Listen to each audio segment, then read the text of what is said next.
तो कहानी की शुरुआत होती है 3 वर्कर्स को दिखाते हुए जो कि एक टी प्लांटेशन फैक्ट्री में काम कर रहे थे। ये फैक्ट्री असल में सौंदे फैमिली की होती है, जिसे कुछ वक्त पहले तक विलियम सौंदे हैंडल कर रहे थे, जिनकी सडनली हार्ट अटैक से मौत हो जाती है। अब ये फैक्ट्री उनकी बेटी रारा की रिस्पॉन्सिबिलिटी बन चुकी है और रारा ही इसकी ओनर है। खैर, अब हम इन 3 वर्कर्स को उसी फैक्ट्री में बैठकर अपने एक को वर्कर सूगी की मौत के बारे में डिस्कशन करते हुए भी नोटिस करते हैं कि कैसे सूगी की भी अचानक से ही हार्ट अटैक से मौत हो गई थी, जिस पर कई लोगों का ये कहना है कि उसकी स्लीप पैरालिसिस के दौरान मौत हुई और उसने मरने से पहले मैडम आयु को फैक्ट्री में घूमते हुए देखा था। और मैं आपको बता दूं कि आयु असल में विलियम की वाइफ और रारा की माँ थी, जो कि उसी वक्त से लापता है जब से विलियम की मौत हुई। किसी को भी नहीं पता कि आयु इस वक्त कहां पर है और वो फिलहाल जिंदा है भी या फिर नहीं, कोई नहीं जानता। अब आगे तीनों इन्हीं बातों को डिस्कशन करके सोने चले जाते हैं। तभी इसके बाद उन्हीं में से एक वर्कर टॉगर को दिखाया जाता है, जो कि नशे की हालत में सोने जा रहा था कि तभी उसे किसी की आवाज आने लगती है, जिस पर जब टॉगर अपनी आंखें खोलता है तो उसे अपने सामने एक भयानक आत्मा दिखती है, जिसका सिर्फ सर था और वो हवा में उड़ रही थी। वो आत्मा टॉगर की तरफ बढ़ती है और वो वहां से डरकर भागने की कोशिश करता है, लेकिन इतने में ही एक रस्सी टॉगर के गले के चारों तरफ बंध जाती है और अपने आप वो रस्सी टॉगर को ऊपर वाले सीलिंग से बांध देती है, जिससे कि दम घुटने की वजह से उसकी वहीं मौत हो जाती है। और यहीं से मेन मूवी की शुरुआत होती है, जहां से स्टार्टिंग में हमें कई न्यूज़पेपर की कटिंग दिखाई जाती है, जिनमें से 5 से ज्यादा वर्कर्स की इसी टी प्लांटेशन में अनजान तरीके से मौत हो चुकी है और अब तक इसका सच सामने नहीं आया है। खैर, आगे हम रारा को अपने हस्बैंड सुल्तान के साथ अपने घर लौटते हुए देखते हैं, जहां पर उनका घर फैक्ट्री के पास ही था और दोनों ही जस्ट अभी अभी हनीमून से लौट रहे थे। मतलब देख रहे हो, यहाँ पर माँ बाप खत्म हो गए, लेकिन इसको हनीमून से फुर्सत नहीं थी, या फिर यहाँ पर बात इससे भी ज्यादा गहरी है, जिसके बारे में थोड़ी देर में बात होगी। खैर, उसी वक्त घर का केयर टेकर जो को उनको पिक करता है और घर आते हुए वो उन्हें कुछ अजीब बातें बताता है जो कि इस वक्त फैक्ट्री में घट रही है, जैसे कि दोपहर के समय प्लांटेशन के एरिया में बारिश होने लगती है, जिसका कोई भी एक्सप्लेनेशन नहीं है। साथ ही साथ ऐसी ही कई और वजहों से टी के प्रोडक्शन में काफी कमी आई है, जिससे कि उनको भारी लॉस उठाना पड़ा है। अब आगे ये घर पहुंच जाते हैं और रात में जब रारा और सुल्तान सो रहे होते हैं, तब अचानक से ही रारा को स्लीप पैरालिसिस के अटैक्स आने लगते हैं, जो कि दिखने में किसी आत्मा का पोजेशन लग रहा था। ये देखकर सुल्तान बहुत डर जाता है और वो चिल्लाकर जोको को जल्दी यहाँ आने के लिए कहता है, जिसके बाद जोको वहाँ पर भागता हुआ आता है और एक ग्लास में पानी लेकर उसके अंदर गॉड का नाम लेता है और वो पानी रारा के ऊपर छिड़क देता है, जिससे कि अगले ही पल रारा ठीक हो जाती है। लेकिन रारा तब जोको के ऊपर ही चिल्लाने लगती है कि तुम मेरे कमरे में क्या कर रहे हो, क्योंकि उसे कुछ भी याद नहीं था कि उसके साथ क्या हुआ है। अब ऐसा ही सेम हादसा अगले दिन भी होता है, जहाँ पर इस बार सुल्तान को विंडो के बाहर एक कटे हुए सर वाली आत्मा दिखती है और रारा तो पजेस्ड हालत में हवा में उड़ने लगती है, जिसके बाद जोको वहाँ आकर सिचुएशन को संभालता है,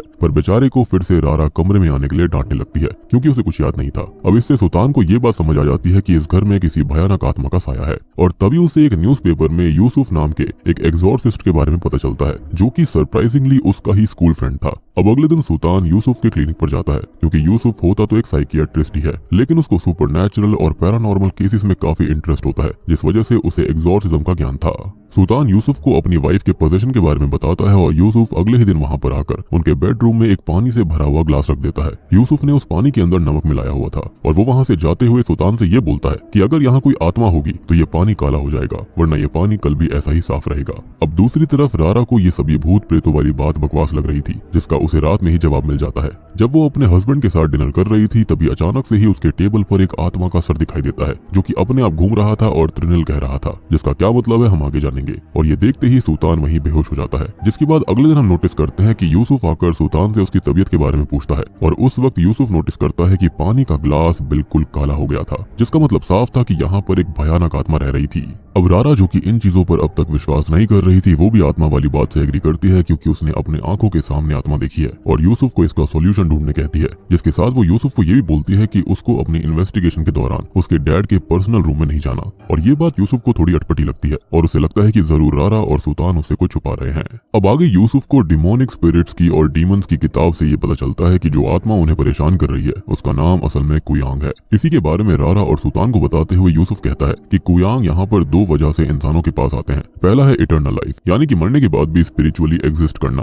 असल में कुयांग कोई डीमन नहीं होता, बल्कि ये काला जादू करने वाले लोगों की आत्मा होती है, जो कि शक्ति बढ़ाने के लिए बच्चों को अपना शिकार बनाते हैं। दूसरा कारण होता है कि जब इन्हें अपना शरीर वापस चाहिए होता है, जिसे समझाते हुए यूसुफ बोलता है कि जब किसी इंसान की बहुत ही दर्दनाक मौत होती है, जैसे कि उसका सर काट दिया जाए, और इससे उनकी आत्मा जरूर वापस आती है, भटकती रहती है, और इन आत्माओं को असल में हंतु पेंगल कहा जाता है। अब इस दौरान भी वो आत्मा उन्हें हॉन्ट करती है और यूसुफ फैसला करता है कि वो विलियम के रूम में छुप कर जाएगा, क्योंकि उसको लग रहा था कि वहाँ पर उसे इस आत्मा का सच पता चल सकता है, क्योंकि सारे पेज वहीं से जुड़े हुए हुए थे। खैर यूसुफ अगले दिन छुपकर वहां जाता है, जहां पर उसे सरप्राइजिंगली विलियम के कमरे में रारा की कोई फोटो नहीं मिलती। अब उसी दौरान फैक्ट्री के अंदर सभी को टॉगर की डेड बॉडी मिलती है, जिसको उस आत्मा ने लटकाकर शुरुआत में मारा था, जिसको देखकर कोई भी वर्कर वहां काम नहीं करना चाहता था और एक ही दिन में लगभग सारे वर्कर्स काम छोड़कर वहां से चले जाते हैं। जिसके बाद जोको ये सभी बातें रारा और सुल्तान को बताता है कि वर्कर्स किसी आत्मा के डर से फैक्ट्री से भाग गए। जिसके बाद यूसुफ ये पता लगाने की कोशिश कर रहा होता है कि ये आत्मा आखिरकार है किसकी, जिसका जवाब उसे उसी रात मिल जाता है। अब उसी रात होता यह है कि रारा का एक दूसरा सर्वेंट जार्वो यूसुफ के पास आता है और उसे विडो नाम की एक औरत के पास लेकर जाता है, जो कि असल में आयु की माँ थी,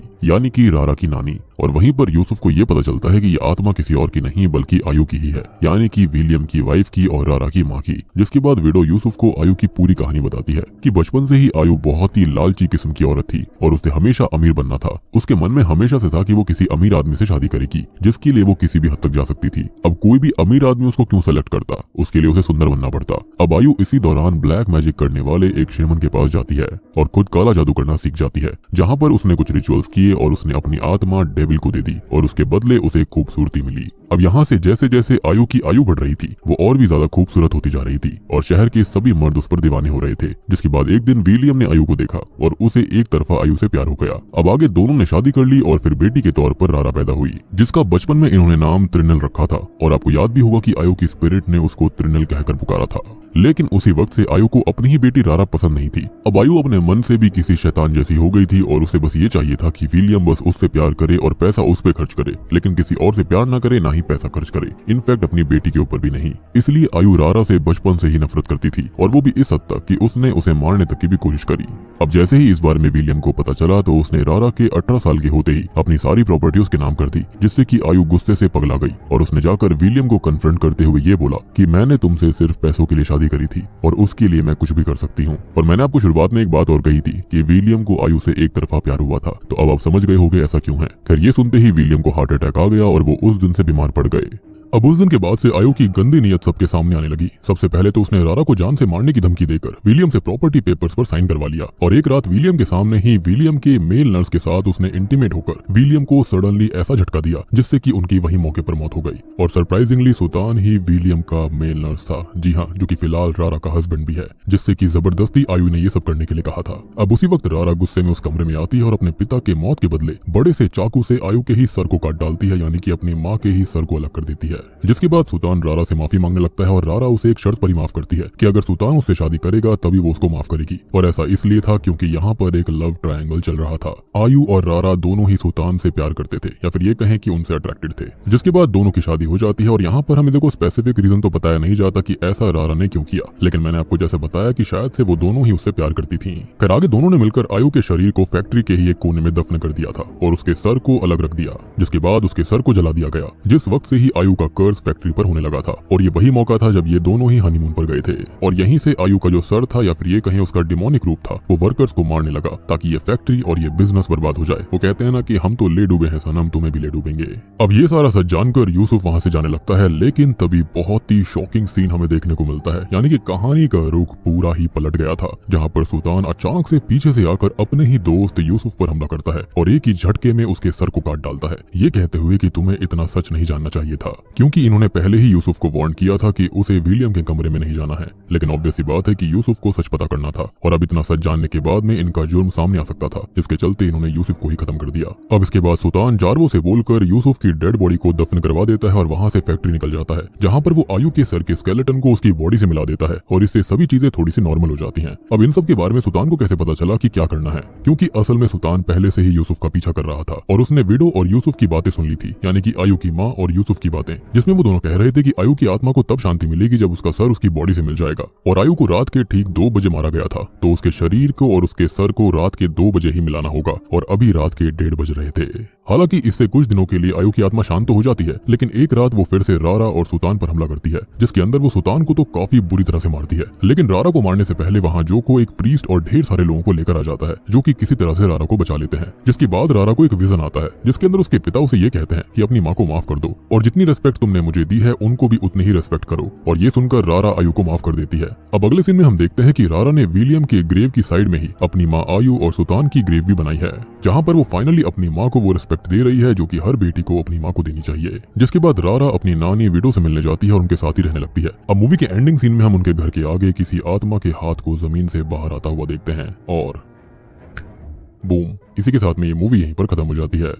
तो दोस्तों ये थी त्रिनल फिल्म की कहानी। अब देखो एंडिंग सीन की बात करें तो यहाँ पर मुझे ऐसा लगता है कि ये यूसुफ की बॉडी हो सकती है, या फिर ये कहें कि उसकी आत्मा जाग चुकी थी, जो कि मेरे ख्याल से एक अलग तरह का डीमन बनने वाला है। क्योंकि अगर यहाँ पर वो ये वाला यानी कि कुवैंग डीमन बनता तो ऐसा नहीं होता, उसका सर वहां पर आता, लेकिन उसका सर तो ऑलरेडी जला दिया गया था, या फिर ये कहें कि अलग रख दिया गया था। तो उसका जो शरीर है वो अब कुछ अलग ही टाइप का बनने वाला है। क्या वो क्रैंग बन सकता है? क्योंकि कुवैंग या फिर क्रासो डीमन का एक मेल वर्जन भी होता है जिसको क्रैंग कहा जाता है। अब कई लोग ये भी सोच सकते हैं कि शायद से फिर से आयु की आत्मा वापस आ गई है, क्योंकि उसने अपनी आत्मा डेविल को बेची थी और वो बहुत ही बुरी औरत थी, इसलिए हो सकता है कि उसका बदला अब तक पूरा नहीं हुआ होगा और वो कभी नहीं चाहती थी कि विलियम की प्रॉपर्टी को उसकी बेटी पजेस करे। तो हो सकता है कि वो वापस आ गई होगी। लेकिन मुझे ऐसा लगता है हाथ को देखकर कि जो हाथ है ना उसके ऊपर रिंग्स वगैरह जो थी वो यूसुफ ने पहनी हुई थी, तो मेरे ख्याल से वो यूसुफ की आत्मा ही हो सकती है। अल्टीमेटली मुझे लगता है कि यहाँ पर सबसे ज्यादा गलत तो यूसुफ के साथ में हुआ था। उसने दोस्ती यारी में हेल्प करी थी सुल्तान की, लेकिन उसने तो उसको ही खत्म कर दिया। एंड श्योरली ये मूवी जो है उसका सीक्वल भी आ सकता है, जहाँ पर हमें देखने को मिलेगा कि आत्मा आखिर है किसकी, और इससे हम समझ सकते हैं कि मूवी का सीक्वल आ सकता है। लेकिन मुझे मूवी के इफेक्ट से काफी ज्यादा शिकायत है। यानी कि जब गर्दन वगैरह काटी गई थी ना, वहां पर इफेक्ट था बहुत ही बचकाना सा था। आई मीन इससे बेटर एडिटिंग काफी सारे एडिटर्स कर सकते हैं, इनफैक्ट मैं खुद कर सकता हूँ। तो मेरे ख्याल से यहाँ पर थोड़ा सा पैसा और लगाना चाहिए था इफेक्ट्स के चलते। बाकी मूवी का कॉन्सेप्ट ठीक दिखाया गया है, लेकिन यहाँ पर जो डिस्क्रिप्शन है ना क्रासो का या फिर कुवैंग का, वो थोड़ा सा अलग है। और इसी के चलते मैं एक और इंटरेस्टिंग रेफरेंस पर आता हूँ, जो कि है क्रासो स्पिरिट और कुवैंग स्पिरिट के बारे में। दोनों काफी सिमिलर हैं, या फिर ये कहें कि एक ही हैं। दोनों ही बच्चों को कंज्यूम करते हैं और उनका जो सर होता है उसके साथ उनके इंटरनल पार्ट्स होते हैं, लेकिन इस मूवी के अंदर थोड़ा सा डिफरेंट दिखाया गया है। और क्रासो स्पिरिट और कुवैंग जो होती हैं वो दोनों ही काफी सुंदर होती हैं, इसलिए ही आयु ने यहाँ पर सुंदरता मांगी थी डेविल से। और इनह्यूमन किस मूवी के अंदर हमने क्रासो स्पिरिट को देखा था, जिस मूवी को मैंने ऑलरेडी एक्सप्लेन कर दिया है, उसे जाकर देख लेना, क्योंकि उसका पार्ट 2 जल्दी से आने वाला है। तो मिस मत करना, काफी सारी चीजें आपको जानने को मिलेंगी। उसके अंदर आपको क्रासो क्या होती है अच्छे से पता चलेगा, क्रैंग क्या होता है यानी कि उसका मेल वर्जन वो भी पता चलेगा, जो कि काफी हद तक कुवैंग स्पिरिट से मैच भी करता है। दोनों स्पिरिट के सिर्फ सर होते हैं और कुछ इंटरनल ऑर्गन्स लटक रहे होते हैं। यहाँ पर आयु कुवैंग इसलिए बनी थी क्योंकि उसने खूबसूरती के लिए खुद की आत्मा डेविल को दे दी। लेकिन इनह्यूमन किस मूवी के अंदर ऐसा कुछ नहीं है। वहां पर ये जो चीज थी वो एक जनरेशनल चीज थी, या फिर अगर कोई क्रासो के सलाइवा को इनटेक कर ले तो भी वो उससे ट्रांसफॉर्म हो सकता है। और मुझे अभी भी ऐसा लगता है कि क्रासो का बेटर रिप्रेजेंटेशन हमें इनह्यूमन किस मूवी के अंदर ही देखने को मिला था। बात करी जाए क्रासो और क्रैंग के बारे में तो ये दोनों ही बच्चों को खाकर अपनी पावर्स को मेंटेन रखते हैं। लगभग दोनों ही स्पिरिट्स एक जैसी हैं, बस यहाँ पर थोड़ा बहुत रिप्रेजेंटेशन का फर्क है। तो उम्मीद करता हूँ कि आपको ये मूवी अच्छी लगी होगी, एक्सप्लेनेशन अच्छी लगी होगी। अच्छी लगी है तो वीडियो को लाइक कर देना, चैनल के ऊपर नए हैं तो सब्सक्राइब कर लीजिए, क्योंकि हम 1 मिलियन के काफी नजदीक हैं। तो जल्दी से 1 मिलियन सब्सक्राइबर्स करवा दीजिए। सब्सक्राइब करे बिना बिल्कुल मत जाइएगा। तो मैं आप सबको मिलता हूँ अगली वीडियो के साथ में, तब तक के लिए